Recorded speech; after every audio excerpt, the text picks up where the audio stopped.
Bienvenidos de nuevo a Karma Familiar. Hoy les traigo una historia que les hará hervir la sangre, pero les prometo que el final será tan satisfactorio como un vaso de agua fría en el desierto. Imaginen esto por un segundo: mi sobrino, el niño de oro de la familia, destrozó la tableta de 15.000 pesos de mi hija en un ataque de celos. Pero en lugar de disculparse, mis propios padres y mi hermana llamaron a la policía. Sí, escucharon bien. Llamaron a la policía para denunciar a mi hija de 5 años, alegando que era violenta y necesitaba una lección de la autoridad. Querían verla humillada. Querían verme a mí sometida. Mientras abrazaba a mi pequeña, que temblaba de terror frente a 2 oficiales armados, tomé una decisión. Hice una sola llamada a mi abogado y vendí el rancho familiar. El mismo rancho que está a mi nombre y donde ellos han vivido gratis durante años. Ahora tienen 30 días para irse. Y créanme, no voy a tener piedad. El termómetro del tablero de mi vieja camioneta marcaba 38 grados centígrados. Era ese tipo de calor seco y polvoriento del Bajío que se te mete en los pulmones y te seca la garganta. Llevaba 6 horas conduciendo desde la capital, con la espalda pegada al asiento y los ojos ardiendo por el cansancio. Solo quería llegar a casa, ducharme con agua helada y abrazar a Belén, mi hija. Cuando giré el volante para entrar al camino de tierra que llevaba al rancho Los Mezquites, el polvo rojo se levantó como una cortina. Pero a medida que el polvo se asentaba, mi cansancio se transformó instantáneamente en una tensión rígida en mi mandíbula. El patio principal, ese hermoso espacio de cantera que yo pagaba por mantener limpio cada semana, estaba irreconocible. Había coches por todas partes. La camioneta destartalada de mi tío Ramiro estaba estacionada sobre mis rosales. El auto deportivo rojo que mi hermana Griselda insistía en que era una necesidad básica, bloqueaba la entrada al garaje. Y el ruido. Dios mío, el ruido. Una banda de viento tocaba a todo volumen una canción de corridos que hacía vibrar las ventanas de la casa. Había al menos 30 personas, familiares lejanos y vecinos, bebiendo, riendo y gritando como si fuera el festival del pueblo. Apagué el motor y me quedé un momento en silencio dentro de la cabina, respirando hondo. Nadie me había avisado. Nadie me había mandado un mensaje diciendo: «Oye, Yadira, vamos a hacer una fiesta en tu casa, ¿te importa?». No. Para ellos, mi casa era propiedad comunitaria y yo solo era la portera que pagaba las facturas. Bajé de la camioneta y el calor me golpeó de lleno. Caminé hacia el porche, esquivando a un par de primos que ya estaban demasiado borrachos para ser las 2 de la tarde. «¡Miren quién apareció!», gritó una voz estridente que cortó la música. Era Griselda, mi hermana mayor. Llevaba un vestido amarillo sillón que le quedaba 2 tallas más chico, y se abanicaba con una mano mientras con la otra sostenía una copa de cristal. Mis ojos se entrecerraron al ver la botella que estaba sobre la mesa junto a ella. Era mi Don Julio 70, la botella de edición especial que yo había escondido en el fondo de la alacena para celebrar cuando cerrara mi próximo trato de negocios. Ya iba por la mitad. «Llegaste temprano, hermanita», dijo Griselda, acercándose con esa sonrisa torcida que usaba cuando quería parecer simpática pero solo lograba verse condescendiente. «Pensamos que te quedarías en la ciudad haciendo tus cosas de negocios aburridos». «¿Qué es todo esto, Griselda?», pregunté, mi voz sonando más ronca de lo que pretendía. «¿Por qué hay media comunidad en mi patio?». «Ay, no seas amargada. Es el cumpleaños de Iker. ¿Cumple 7 años, o ya se te olvidó tu sobrino favorito por estar tan ocupada contando dinero?». «Iker». «Claro. El príncipe heredero. El niño que no podía hacer nada mal. Había olvidado su cumpleaños, lo admito, pero eso no les daba derecho a convertir mi hogar en una cantina pública». En ese momento, mi padre, don Efraín, salió de la casa. Llevaba su sombrero de vaquero favorito y masticaba un palillo. Me miró, pero no vi ni un rastro de alegría en sus ojos al ver a su hija menor regresar de un viaje largo. «¿Trajiste hielo?», fue lo primero que dijo. Ni un hola, ni un ¿cómo estás?». «No, papá. No traje hielo, respondí, sintiendo como la amargura empezaba a subir por mi garganta. Vengo de trabajar. Pues vaya inutilidad, refunfuñó él, escupiendo el palillo al suelo. Se acabó el hielo hace media hora y la cerveza caliente sabe a orina. Si vas a venir con esa cara larga, mejor hubieras pasado al Oxxo primero. Mi madre, doña Socorro, apareció detrás de él, secándose las manos en el delantal. Me miró de arriba abajo, juzgando mi ropa de trabajo polvorienta. Yadira, qué bueno que llegas, dijo, pero su tono era de reproche. La música está muy fuerte y los vecinos ya llamaron 2 veces. Ve a hablar con ellos, tú que tienes esa voz de mando que a nadie le gusta. Y de paso, busca a Belén. Esa niña tuya lleva toda la tarde escondida como un animalito asustado. ¡Qué vergüenza con las visitas! Apreté los puños tan fuerte que mis uñas se clavaron en las palmas. Ahí estaba la dinámica de siempre. Yo era la proveedora, la solucionadora de problemas, la que daba la cara. Griselda era la reina de la fiesta, y mis padres eran sus súbditos leales. Voy a buscar a mi hija, dije secamente, pasando de largo junto a Griselda sin mirarla. No te atrevas a apagar la música. Me gritó Griselda a la espalda. Es el día de mi hijo y se va a divertir. Entré a la casa buscando refugio del calor y del desprecio, pero el aire acondicionado central, que yo pagaba religiosamente, estaba trabajando a marchas forzadas con todas las puertas y ventanas abiertas de par en par. Era inútil. La cocina era un campo de batalla. Había platos de plástico con restos de pastel de 3 leches embarrados en la encimera de granito que tanto me había costado instalar. Latas de cerveza vacías se amontonaban en el fregadero. Y en medio del caos estaba Iker. Mi sobrino estaba sentado en el suelo, rodeado de una montaña de regalos abiertos. Papel de envolver rasgado cubría el piso. Lo vi levantar una caja de Lego. Un set de construcción bastante caro que seguramente le había regalado alguno de mis tíos para quedar bien.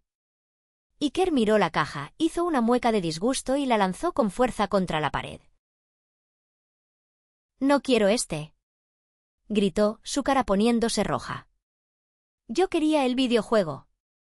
Este es para bebés».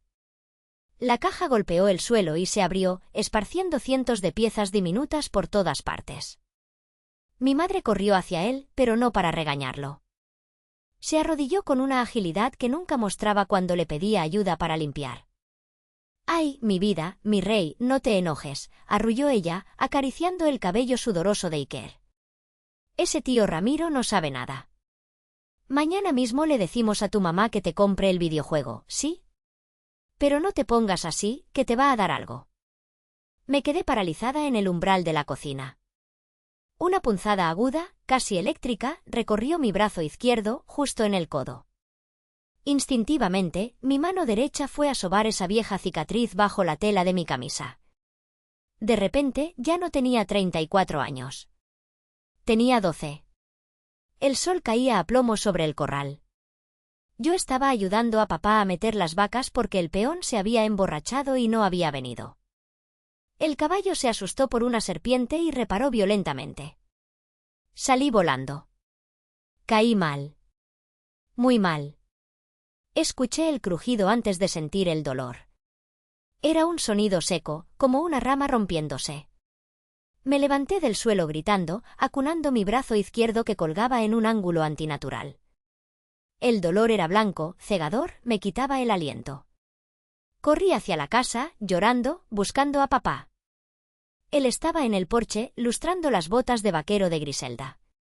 Esa noche era el concurso de talentos de la escuela y Griselda iba a cantar. «Papá. Papá, me rompí el brazo», grité, con la cara bañada en lágrimas y moco. Él levantó la vista, molesto. «Cállate, Yadira. Vas a desconcentrar a tu hermana.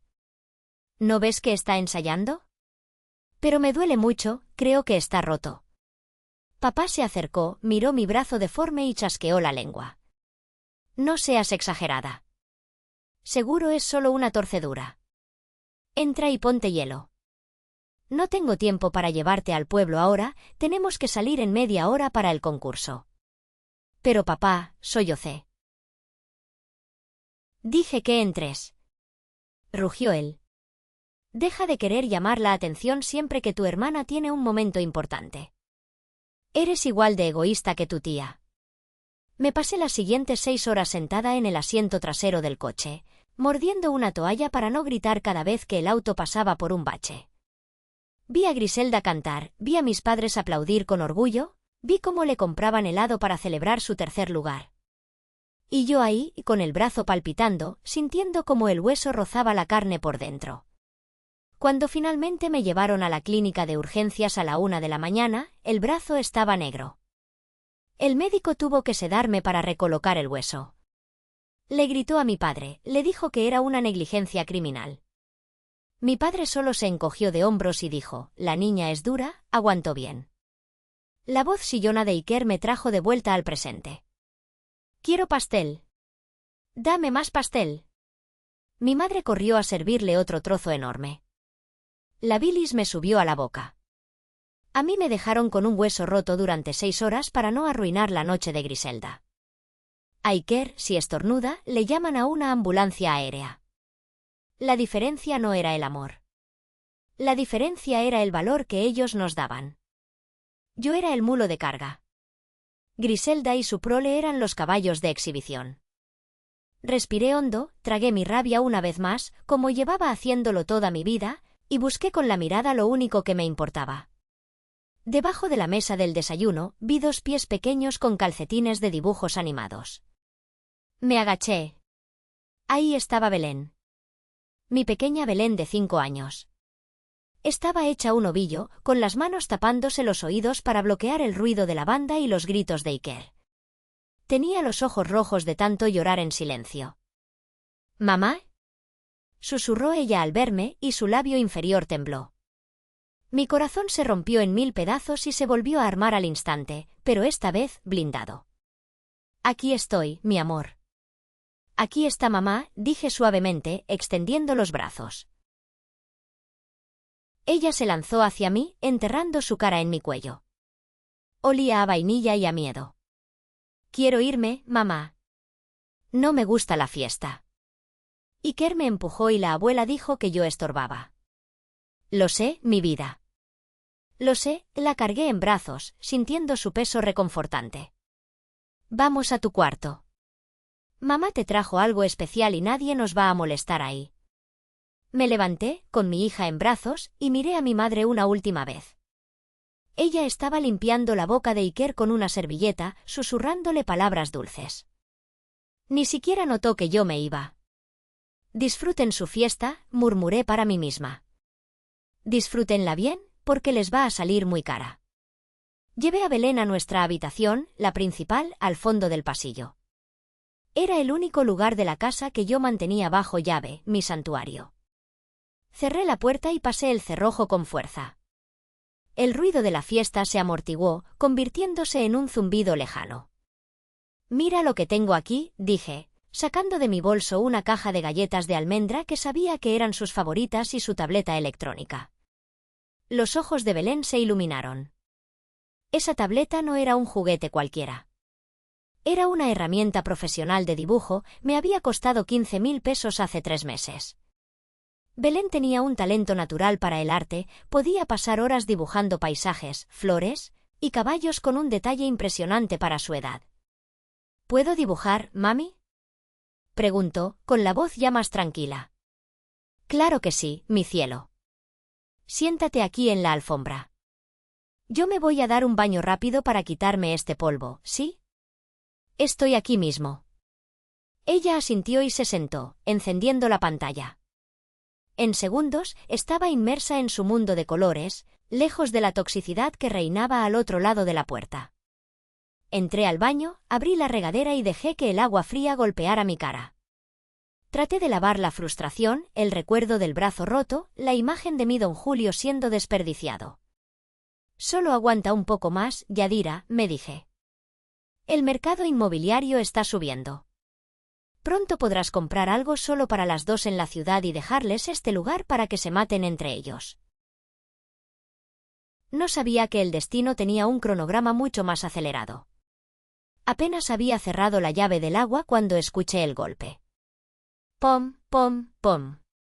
Alguien golpeaba la puerta de mi habitación con violencia. Yadira. ¡Abre! Era la voz de Iker. Sé que tienes la tableta. La abuela dijo que la tenías. Me envolví rápidamente en una toalla, el corazón latiéndome con fuerza. «Mami», gritó Belén, su voz llena de pánico. Salí del baño justo cuando la puerta se abría de golpe. Habían usado la llave maestra. Por supuesto. Mi madre nunca respetaba mi privacidad. Griselda estaba en el umbral, con Iker a su lado. El niño tenía la cara manchada de chocolate y una mirada de codicia pura. «¿Por qué te encierras?», dijo Griselda, arrastrando las palabras. Estaba borracha. Iker quiere jugar videojuegos. Su iPad se quedó sin batería y está aburrido. Préstale el de Belén. No, dije firmemente, parándome entre ellos y mi hija. Es la herramienta de estudio de Belén. Y Iker tiene manos de mantequilla, la última vez rompió mi teléfono. ¡Ay, por favor! Griselda rodó los ojos. Es un niño. Son familia. No seas egoísta. Iker, ve a agarrarla, tu tía te deja. No. Grité, pero fue tarde. Iker, envalentonado por su madre, se abalanzó sobre Belén. Dámela, chilló él, agarrando el borde de la tableta. Es mía. Lloró Belén, aferrándose a ella con sus manitas. Suéltala. Que me la des, mocosa. Iker le dio una patada en la espinilla a Belén. Belén gritó de dolor y soltó un lado de la tableta. Iker la arrancó de sus manos con un triunfo salvaje. Pero entonces, al ver que yo avanzaba hacia él con furia en los ojos, hizo algo que me heló la sangre. Me miró, sonrió con malicia, levantó la tableta por encima de su cabeza y la estrelló con todas sus fuerzas contra el suelo de baldosas. El sonido fue un crujido seco, doloroso. ¡Crack! La pantalla se hizo añicos. Fragmentos de vidrio negro saltaron por el suelo. 15.000 pesos. Cientos de dibujos de mi hija. Destruidos en un segundo por puro capricho. El silencio duró un segundo. Luego, Belén soltó un alarido desgarrador. No era solo llanto, era el grito de alguien a quien le han roto el corazón. Se levantó y en un impulso de pura rabia infantil empujó a Iker. Fue un empujón débil. Belén pesaba 18 kilos. Iker pesaba casi 30. Iker apenas se tambaleó. Pero entonces, Iker se tiró al suelo. Se lanzó dramáticamente hacia atrás, golpeándose, suavemente, contra la alfombra y comenzó a aullar. ¡Ay! Me pegó. Me mató. Mamá, me duele la espalda. Me rompió la espalda. Griselda reaccionó como si le hubieran disparado. ¡Asesina!, chilló, señalando a mi hija de 5 años. Miren lo que hizo. Atacó a mi hijo. Mis padres aparecieron en la puerta, atraídos por los gritos. Vieron a Iker retorciéndose en el suelo, aunque yo veía perfectamente que me estaba mirando de reojo para ver si su actuación funcionaba, y a la tableta destrozada. Yadira, bramó mi padre. ¿Qué clase de animal estás criando? Él rompió su tableta. Grité, mi voz temblando de una furia que nunca había sentido. Entró aquí, nos robó y la rompió a propósito. Belén solo se defendió. Mentira. Intervino mi madre, arrodillándose junto a Iker. Mi nieto es un ángel. Seguro se le resbaló. Fue un accidente. Pero tu hija es violenta. Mira cómo lo dejó.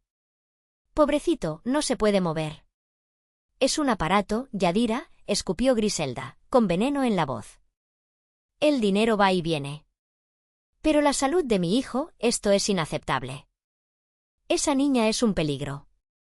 Me agaché para abrazar a Belén, que estaba recogiendo los pedazos de vidrio con las manos temblorosas, cortándose las yemas de los dedos. Lárguense de mi cuarto. Gruñí. Todos. Fuera. Griselda se puso de pie, tambaleándose un poco. Sus ojos brillaban con una maldad líquida. Sacó su teléfono celular. No. Ya me cansé de que tu hija se crea la dueña del mundo solo porque tú tienes dinero. Necesita aprender respeto. Necesita saber que hay consecuencias. ¿Qué vas a hacer? Pregunté, sintiendo un nudo en el estómago. Voy a llamar a la policía, dijo ella, marcando 3 dígitos. Voy a reportar una agresión de un menor con tendencias violentas. Y voy a pedir que se lleven un reporte. A ver si con un susto se le quita lo salvaje. ¿Estás loca? Me levanté. Tiene 5 años, Griselda. Es tu sobrina. Mi padre se cruzó de brazos. Déjala que llame. A lo mejor así aprendes a educarla. Un poco de autoridad no le vendrá mal.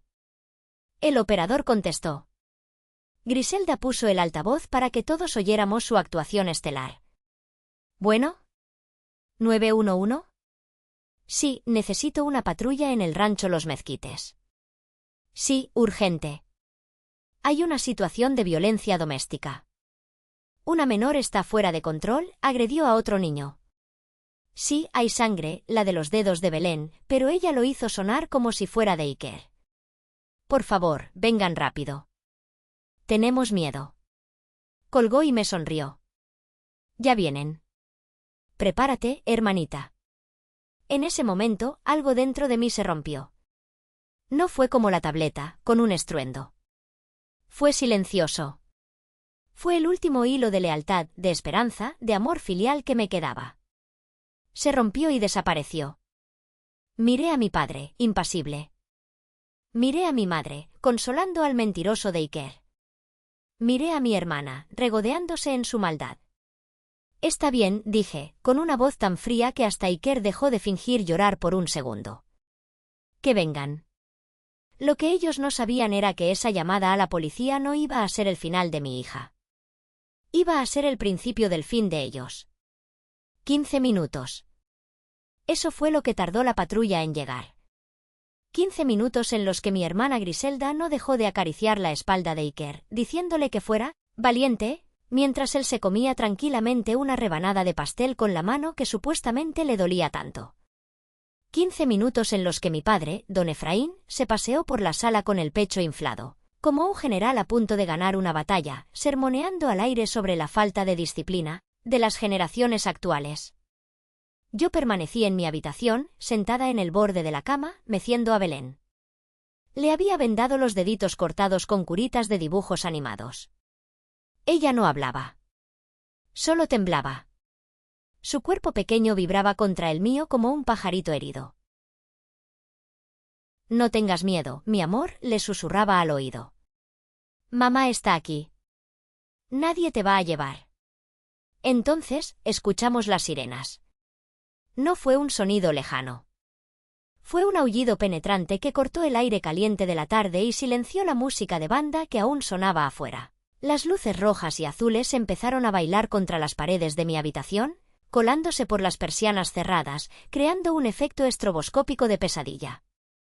«¡Ya llegaron!», gritó Griselda desde la sala, con un tono de triunfo enfermizo. «Yadira, saca a esa niña. La autoridad quiere verla». Respiré hondo, cargué a Belén en mis brazos, aunque ya estaba grande para eso, necesitaba sentir mi protección, y salí al pasillo. La escena en el patio era vergonzosa. La música se había detenido.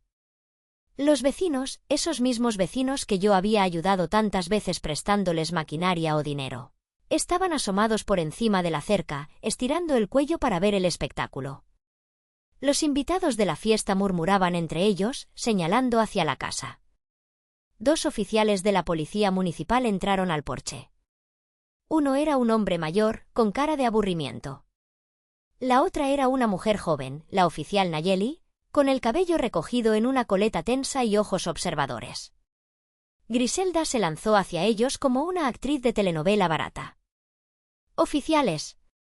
Gracias a Dios que llegaron», gimió, agarrando el brazo de la oficial Nayeli. «Estoy aterrorizada. Mi hijo fue brutalmente atacado. La oficial Nayeli se soltó suavemente pero con firmeza. Buenas tardes, señora. Recibimos un reporte de violencia doméstica y agresiones. ¿Quiénes son los involucrados? Es ella. Griselda me señaló con un dedo acusador, una uña acrílica roja apuntando directamente a la cabeza de mi hija. Esa mujer y su hija salvaje. Miren a mi pobre Iker, casi lo dejan inválido. Iker, al ver a los policías uniformados y con las manos cerca de sus armas, se asustó de verdad por primera vez. Se escondió detrás de las piernas de mi madre. Los oficiales miraron hacia donde señalaba Griselda. Vieron a una mujer cansada, todavía con ropa de trabajo polvorienta, sosteniendo a una niña de 5 años que lloraba silenciosamente y tenía curitas de Hello Kitty en los dedos. El oficial mayor resopló, claramente molesto por haber sido llamado para esto. Pero la oficial Nayeli frunció el ceño y se acercó a nosotras. Señora, me dijo la oficial, ignorando los gritos de Griselda, ¿me permite ver a la niña? Belén escondió la cara en mi cuello. Sentí como su cuerpecito se tensaba y, de repente, una humedad caliente empapó mi camisa y mis pantalones. Del terror absoluto, mi hija se había orinado encima. La humillación fue tan profunda, tan dolorosa, que sentí como si me hubieran arrancado la piel. Mire lo que han hecho, siseé, mirando a mis padres y a mi hermana. ¿Están felices ahora? Han aterrorizado a una niña de 5 años hasta que se orinó del miedo. ¿Esa es la lección que querían darle? Mi madre, doña Socorro, se llevó una mano a la boca, pareciendo momentáneamente avergonzada. Pero don Efraín, mi padre, no retrocedió. Es culpa de su conciencia sucia, dijo él, cruzándose de brazos. Si se portara bien, no tendría miedo de la ley.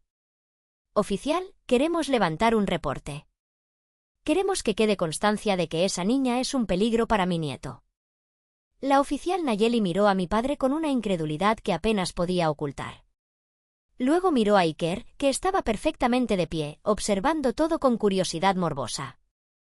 Señor, dijo la oficial, su voz gélida, ¿me está diciendo que llamó a una unidad de emergencia porque 2 niños se pelearon por un juguete? No fue una pelea. Intervino Griselda. Fue una agresión.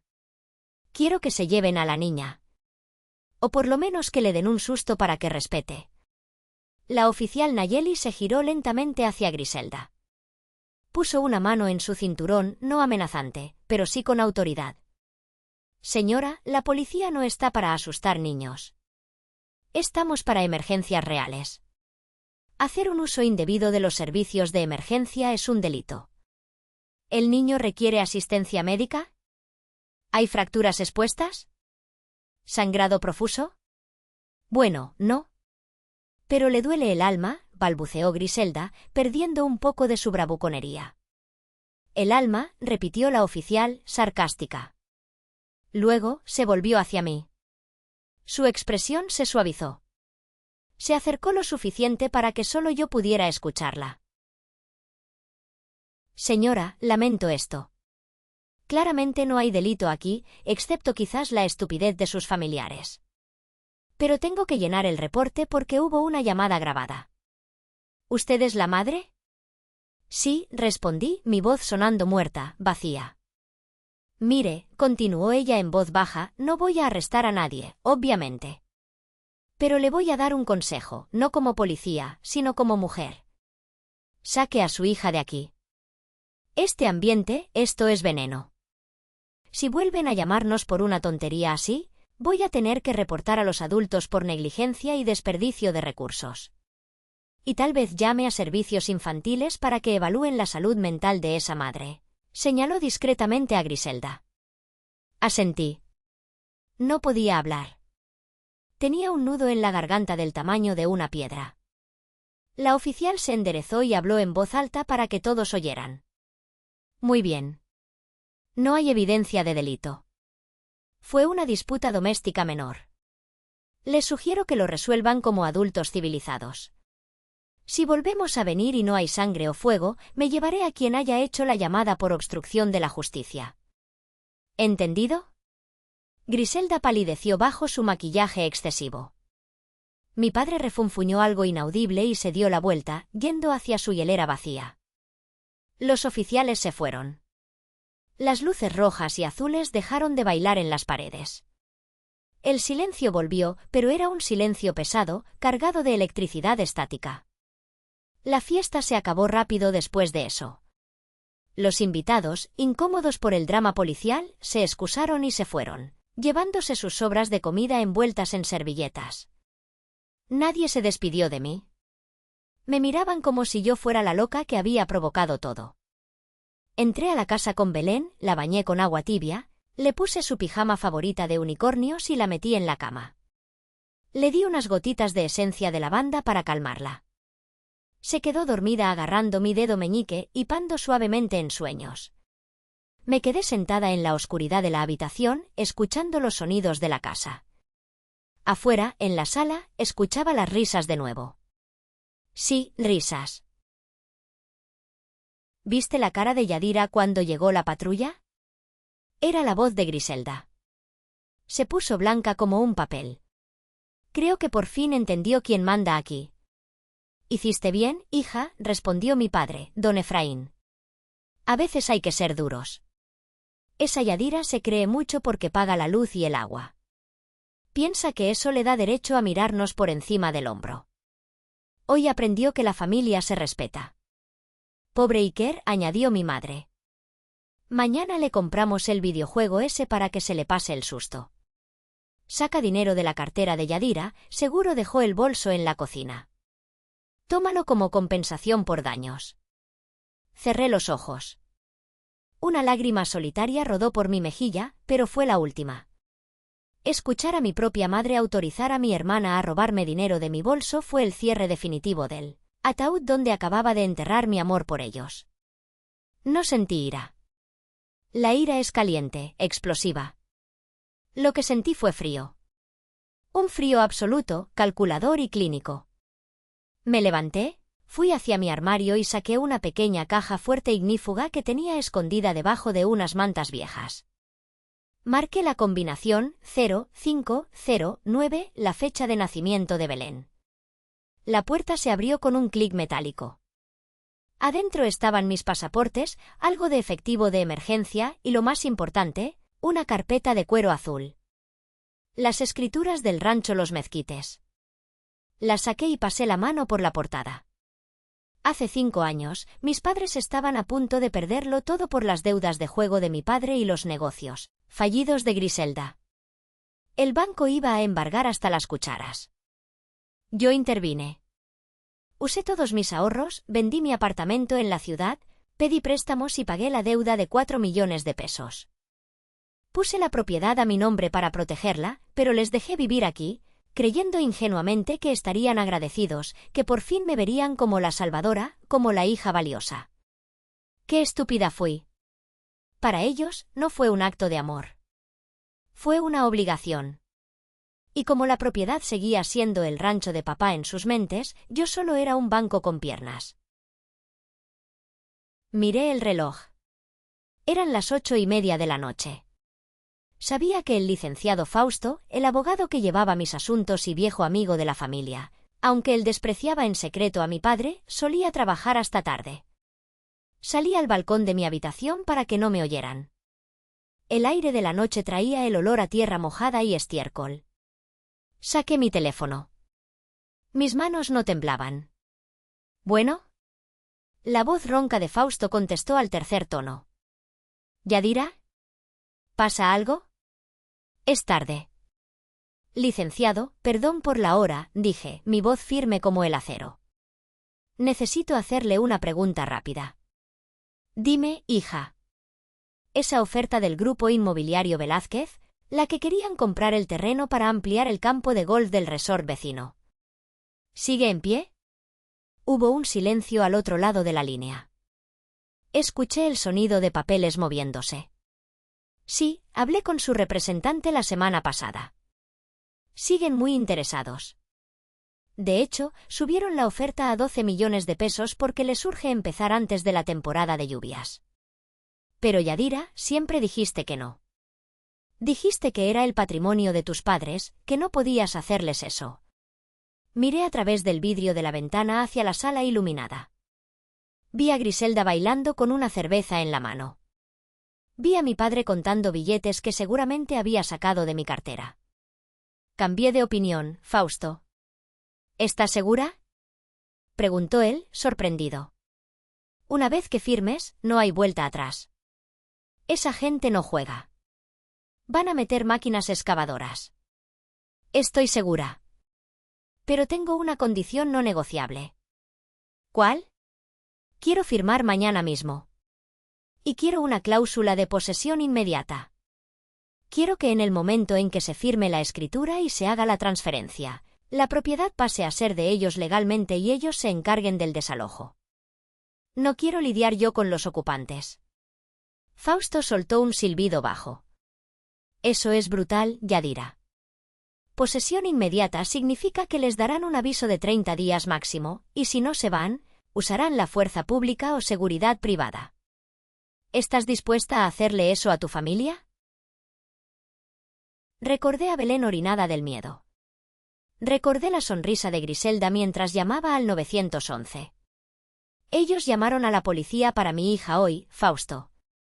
Querían que la autoridad interviniera. Pues bien, les voy a dar lo que quieren. Que lidien con la autoridad de los dueños legítimos. Entiendo, dijo Fausto, y noté un tono de respeto en su voz. Prepara los papeles. Mañana a las 9 de la mañana en mi despacho.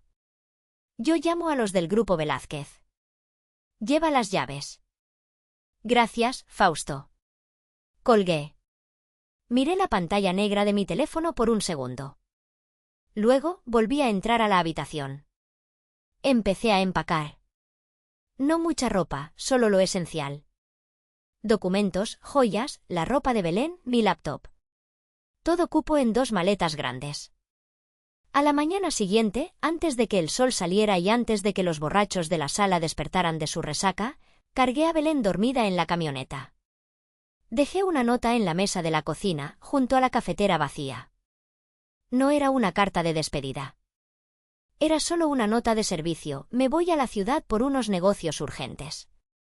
No sé cuándo volveré. Hay comida en el refrigerador. No me llamen. Arranqué la camioneta y salí del rancho Los Mezquites sin mirar atrás. No sabía que mi próxima visita, una semana después, sería acompañada por una comitiva de ejecutivos y abogados. Amigos de Karma Familiar, estamos justo a la mitad de esta tormenta. Si están sintiendo la frustración de Yadira y quieren ver cómo se despliega su venganza maestra, este es el momento de apoyarnos. Por favor, tómense un segundo para darle me gusta al vídeo y suscríbanse al canal si aún no lo han hecho. Y quiero pedirles algo especial: dejen en los comentarios el nombre de la ciudad o el país desde donde nos escuchan. Me encanta saber hasta dónde llegan nuestras historias. Cada comentario ayuda a que YouTube recomiende este vídeo a más personas que necesitan saber que la justicia, aunque tarda, siempre llega. Gracias por estar aquí. Pasé la siguiente semana en un hotel de suites en la ciudad, uno con piscina y desayuno buffet incluido. Belén pensaba que estábamos de vacaciones. Le compré un set de arte nuevo, mucho mejor que la tableta, con óleos y lienzos reales. Verla sonreír de nuevo, ver cómo el color volvía a sus mejillas y el miedo desaparecía de sus ojos, fue la confirmación de que estaba haciendo lo correcto. Durante esos 7 días, mi teléfono no paró de sonar. 25 llamadas perdidas de Griselda. 10 de mi madre. 5 de mi padre. Y docenas de mensajes de texto. ¿Dónde estás? Se acabó la leche. Iker necesita dinero para la escuela. Eres una irresponsable, te fuiste sin avisar. Mamá se siente mal, dice que le subió la presión por tu culpa. No contesté a ninguno. Ni uno solo. El silencio era mi primera arma. El lunes siguiente, a las 10 de la mañana, regresé al rancho. Pero esta vez no iba en mi vieja camioneta llena de polvo. Iba en el asiento trasero de una Suburban negra blindada, parte de la comitiva del Grupo Velázquez. Éramos 3 vehículos en total. Al frente, el auto del licenciado Fausto. En medio, nosotros con el director de proyectos del grupo, el ingeniero Cárdenas. Y atrás, una camioneta de seguridad privada con 4 agentes uniformados. Cuando la caravana entró por el camino de tierra, levantando una nube de polvo imponente, vi a mi padre salir al porche. Estaba en camiseta, rascándose la barriga. Al ver los autos de lujo, su postura cambió. Seguramente pensó que era algún político o algún comprador millonario que venía a ver el ganado, que ya ni teníamos. Los autos se detuvieron en formación. Los agentes de seguridad bajaron primero, adoptando posiciones discretas pero visibles alrededor de los vehículos. Luego bajó Fausto con su maletín. Y finalmente, bajé yo, seguida del ingeniero Cárdenas. Llevaba un traje sastre blanco impecable, gafas de sol oscuras y tacones altos. Me veía como la dueña que era, no como la hija sumisa que ellos conocían. Griselda salió de la casa, todavía en pijama a las 10 de la mañana. Al verme, su cara se transformó en una mueca de confusión y enojo. —¿Yadira? —gritó. —¿Qué es todo este circo? ¿Dónde te metiste toda la semana?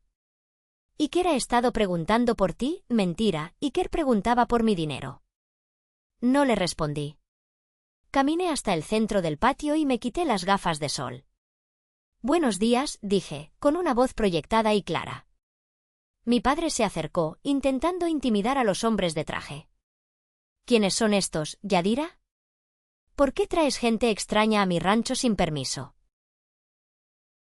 El ingeniero Cárdenas, un hombre calvo y serio, dio un paso adelante. ¿Su rancho, señor? Según nuestros registros y la escritura pública número 8420, esta propiedad pertenecía a la señorita Yadira González hasta el día de ayer. ¿Pertenecía? Mi madre salió secándose las manos, pálida. ¿Cómo que pertenecía? Así es, continuó Cárdenas, abriendo un plano enorme sobre el capó de la Suburban. Ahora es propiedad absoluta del Grupo Inmobiliario Velázquez. Hemos adquirido las 100 hectáreas, incluyendo la casa principal, los establos y los pozos de agua. El silencio que siguió fue absoluto. Ni los grillos se atrevieron a cantar. Griselda soltó una carcajada nerviosa. ¡Ay, por favor! ¡Qué buena broma! Yadira, deja de jugar. Dile a estos señores que se vayan. Papá, diles algo.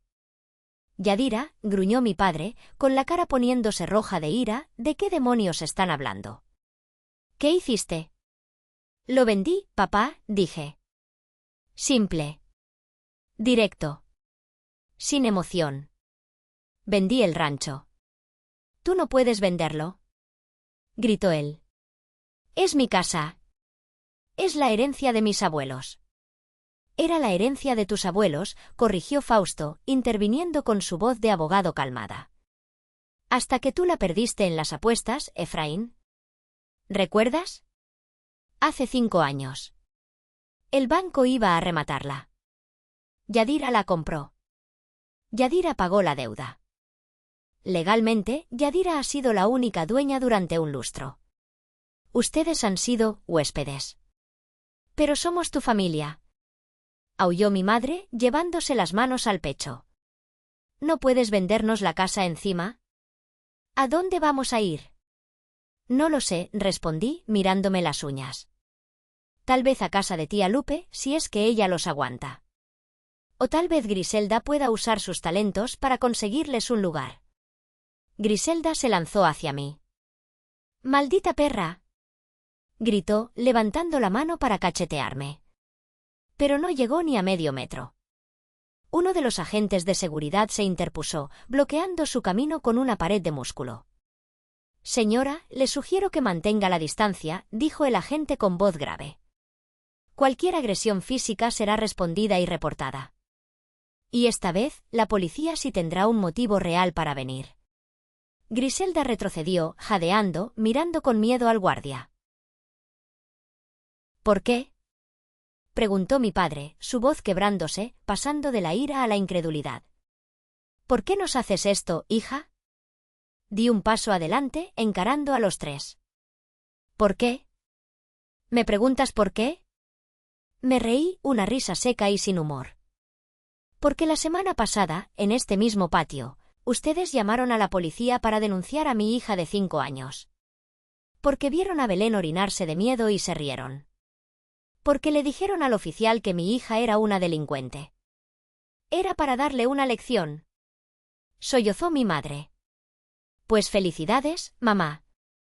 La lección fue aprendida. Yo aprendí que no tengo familia, tengo parásitos. Y ustedes van a aprender hoy una lección sobre propiedad privada y consecuencias. Me giré hacia el ingeniero Cárdenas. Ingeniero, ¿cuáles son los plazos? Cárdenas consultó su reloj. Dado que la cláusula de venta estipula posesión inmediata para demolición y desarrollo, tienen 30 días naturales a partir de hoy para desalojar la vivienda y retirar sus pertenencias personales. El día 31, a las 8 de la mañana, entrarán los bulldozers. Todo lo que quede dentro será considerado escombro. 30 días. Griselda casi se desmaya. Es imposible. No tenemos dinero. No tenemos a dónde ir. Ese no es mi problema, dije. Tienen 2 autos. Véndanlos. Griselda tiene muchas joyas que yo le regalé. Empeñenlas. O mejor aún, pónganse a trabajar. Yadira, por favor, mi madre intentó agarrarme la mano, llorando lágrimas de cocodrilo. ¿Tu padre está viejo? Y que eres un niño, ten piedad. Me solté de su agarre como si me quemara. ¿Piedad? Repetí la palabra como si fuera un sabor extraño. ¿Dónde estaba su piedad cuando Iker rompió la tableta de Belén? ¿Dónde estaba su piedad cuando me dejaron con el brazo roto 6 horas a los 12 años? ¿Dónde estaba su piedad cuando me robaban dinero de la cartera? Saqué de mi bolso un cheque. Era un cheque de caja por 50.000 pesos. Esto es lo único que van a obtener de mí. 50.000 pesos. Es suficiente para un depósito de un alquiler barato y la mudanza. Es mi última caridad. Tómenlo o déjenlo. Pero si vuelven a acercarse a mí o a mi hija, si vuelven a mencionar mi nombre, les juro por Dios que gastaré hasta el último centavo de los 12 millones que acabo de ganar en abogados para destruirlos. Tiré el cheque al suelo, a los pies de mi padre. El viento lo movió un poco, pero él lo pisó rápidamente para que no volara. La avaricia siempre gana. Vámonos, Fausto, dije, dándome la vuelta. Subí a la Suburban blindada. A través del vidrio tintado, vi a mi familia parada en medio del polvo, pequeños, patéticos y derrotados. Mi padre recogiendo el cheque del suelo. Griselda gritando al cielo. Mi madre llorando. No sentí pena. Sentí una ligereza en el pecho que no había sentido en décadas. Regresé a la ciudad ese mismo día.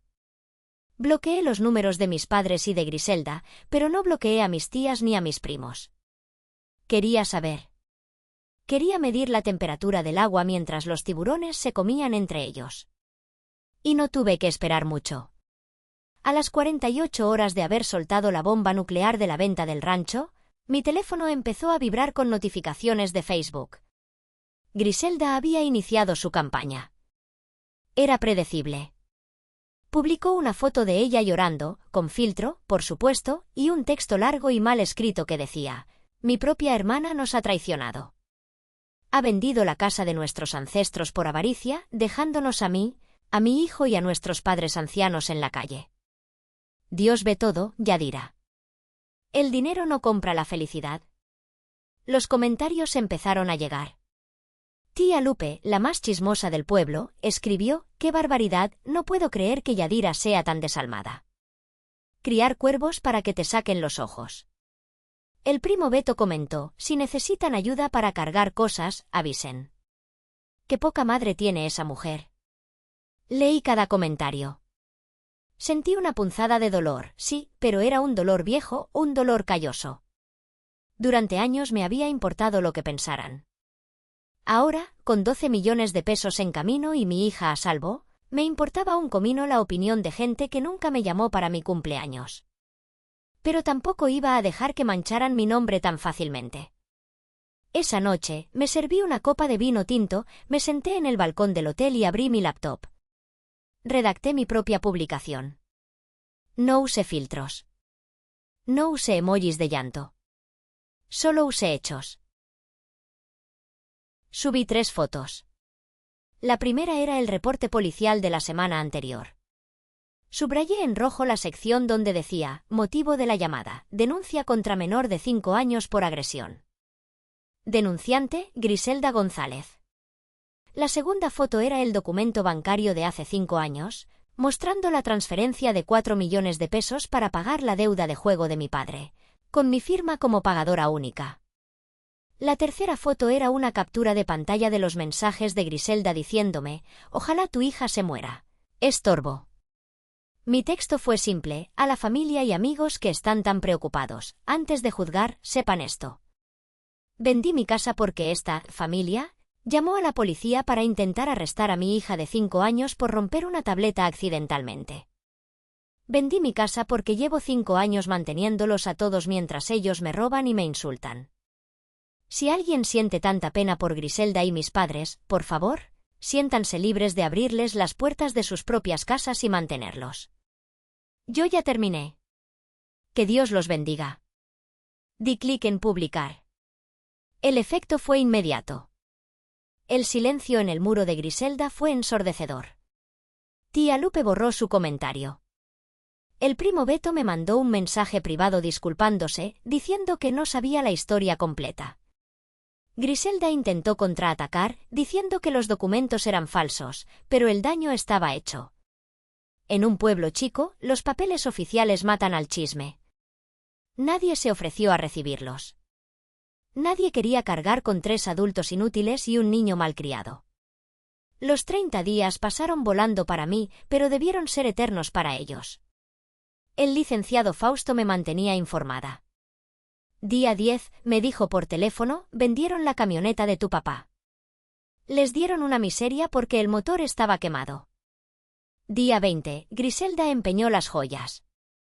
Al parecer intentó venderlas como oro puro, pero descubrió que muchas eran chapadas. Se puso histérica en la casa de empeño. Día 25, todavía no tienen a dónde ir.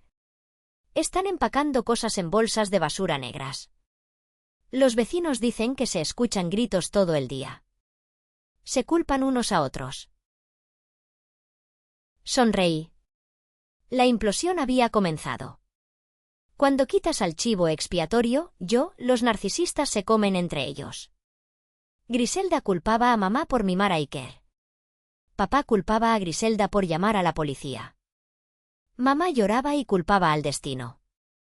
Era una sinfonía de caos y yo tenía asientos de primera fila desde la distancia. El día del desalojo llegó con un cielo gris y plomizo, amenazando lluvia. Yo no tenía por qué estar ahí. Legalmente, ya no era mi problema. Pero necesitaba el cierre. Necesitaba ver el final del capítulo con mis propios ojos para poder empezar el siguiente.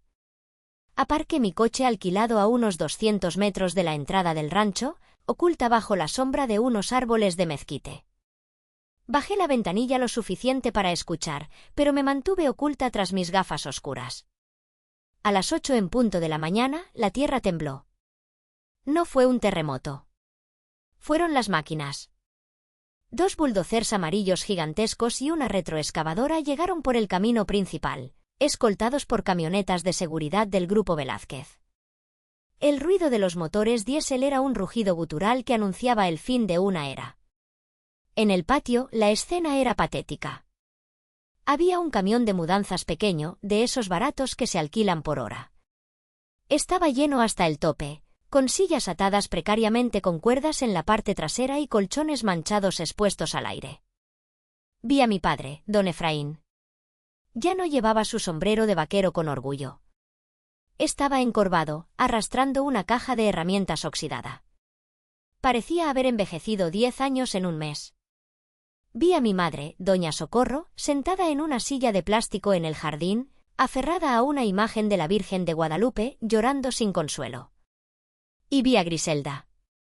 Griselda estaba gritándole a los operarios de las máquinas. «¡Esperen!». Chillaba, agitando los brazos. «Todavía no terminamos. Falta la televisión de la sala». No pueden entrar todavía. El jefe de obra, un hombre con casco blanco y chaleco naranja, miró su reloj y luego a Griselda con total indiferencia. Señora, el plazo venció a las 8:00. Son las 8:05. Tienen 10 minutos para sacar ese camión de la propiedad o lo remolcaremos a la calle. Son unos animales. Griselda corrió hacia la casa, tropezando con sus propias sandalias de plataforma. Salió arrastrando una pantalla plana enorme, ella sola, porque nadie la ayudaba. Iker estaba sentado en la tierra, jugando con un palo. Nadie le prestaba atención. El príncipe heredero ahora era solo un niño confundido en medio de una mudanza forzada. Finalmente, el camión arrancó, tosiendo humo negro. Mi padre subió al asiento del copiloto. Mi madre y Griselda tuvieron que apretujarse en la cabina. Iker iba sentado en las piernas de su madre. Cuando el camión pasó frente a mi escondite, vi la cara de Griselda pegada a la ventanilla. No había maquillaje. Sus ojos estaban hinchados. Tenía la mirada de alguien que ha perdido no solo su casa, sino su identidad. Por primera vez en su vida, Griselda iba a tener que pagar alquiler, luz y agua. Iba a tener que trabajar. El camión salió del camino y se incorporó a la carretera estatal, desapareciendo en la distancia. Volví la mirada hacia la casa. El jefe de obra levantó la mano y dio la señal. El primer bulldozer avanzó. La pala mecánica se elevó y golpeó el muro del porche, justo donde Griselda solía sentarse a beber mis tequilas. ¡Crash! El muro de ladrillo cedió como si fuera de papel. El techo del porche se derrumbó en una nube de polvo. Sentí una lágrima correr por mi mejilla. No era de tristeza. Era de alivio. Esa casa guardaba los recuerdos de mi brazo roto, de mis cumpleaños olvidados, de los gritos, de la indiferencia. Verla caer era como ver caer los barrotes de mi prisión. Encendí el motor de mi coche. Puse una canción alegre en la radio. Y conduje en dirección contraria, hacia el aeropuerto. Belén me esperaba en el hotel. Teníamos un vuelo que tomar hacia la costa. Han pasado 6 meses desde ese día. Ahora vivo en Puerto Vallarta. Compré un condominio precioso con vista al mar. No es una mansión, pero es mío. Mío de verdad. Las paredes están pintadas de colores claros y hay luz por todas partes. Belén va a una escuela Montessori donde fomentan su arte. Ya no se orina en la cama. Ya no tiembla cuando alguien alza la voz. Ayer me trajo un dibujo, éramos ella y yo, tomadas de la mano frente a un sol gigante. No dibujó a la abuela, ni al abuelo, ni a Iker. Ellos ya no existen en su mundo. En cuanto a mi familia, las noticias llegan a veces, aunque yo no las busco. El dinero de los 50.000 pesos se les acabó en 2 meses. Alquilaron una casa pequeña en un barrio peligroso de la periferia. Supe por un primo lejano que Griselda consiguió trabajo. No como gerente, como ella soñaba, sino como cajera en un supermercado. Turno nocturno. Dice que le duelen las piernas de estar parada 8 horas. Irónico, ¿verdad? A mí me dolía la espalda de cargar con ellos durante años y nunca le importó. Mi padre tuvo que vender sus herramientas para pagar medicinas porque le dio un ataque de ciática. Ahora pasa los días sentado en la banqueta, quejándose con cualquiera que quiera escucharlo sobre la hija ingrata, que lo abandonó. Pero la gente del pueblo ya conoce la historia de la policía y la niña de 5 años, así que nadie le tiene mucha lástima. Iker es el que más me preocupa, si soy honesta. Sin el dinero para sus caprichos y con una madre amargada y cansada, se ha vuelto un problema en la escuela pública. Pero esa ya no es mi responsabilidad. Romper el ciclo significa dejar de intentar salvar a quienes no quieren ser salvados. A veces, cuando miro el atardecer sobre el Pacífico, me pregunto si fui demasiado dura. Me pregunto si debí haberles dejado la casa y simplemente haberme ido. Pero luego recuerdo la cara de terror de Belén frente a los policías. Recuerdo el sonido de la tableta rompiéndose y la risa de Griselda. Y entonces, tomo un sorbo de mi copa de vino, un vino que pago yo y bebo yo en paz, y sé que la respuesta es no. No fui dura. Fui justa. Mucha gente dice que la sangre es más espesa que el agua. Usan esa frase para obligarte a soportar abusos, desprecios y toxicidad solo porque compartes ADN con tus verdugos. Pero la frase original completa es: la sangre del pacto es más espesa que el agua del útero. Significa que los lazos que tú eliges, los lazos forjados en lealtad y amor mutuo, son más fuertes que los accidentes biológicos del nacimiento. Yo pasé 34 años tratando de convertir el agua en sangre, tratando de comprar el amor de mis padres con sacrificios y cheques. Nunca funcionó. El día que amenazaron a mi hija, el día que cruzaron la línea sagrada de la protección maternal, el hechizo se rompió. El karma no es una fuerza mística que cae del cielo. El karma es la consecuencia directa de nuestras acciones acumuladas. Ellos sembraron desprecio y cosecharon abandono. Ellos sembraron avaricia y cosecharon pobreza. Yo sembré paciencia durante mucho tiempo, y cuando esa paciencia se acabó, sembré justicia. Hoy, mi familia somos Belén y yo. Y cualquier persona que nos trate con respeto y amor. Esa es la única membresía que acepto en mi vida. Y ahora, les pregunto a ustedes, que han escuchado mi historia hasta el final: ¿hice lo correcto al dejarlos sin nada? ¿O creen que, a pesar de todo, debí haber tenido piedad de mis padres ancianos y mi hermana, aunque ellos no la tuvieron con mi hija?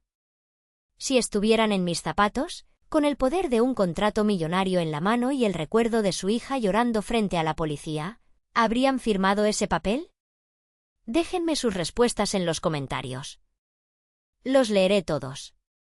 Muchas gracias por acompañarnos en esta historia de karma familiar. Si esta narración te ha movido algo por dentro, si has sentido la rabia y la liberación de Yadira, por favor, no olvides suscribirte al canal y activar la campanita de notificaciones. Traemos historias nuevas cada semana, historias reales, crudas y llenas de lecciones de vida. Yo soy tu nombre del narrador, y recuerden, cuiden a su familia, pero cuídense más a ustedes mismos de la familia tóxica. Hasta el vídeo de mañana.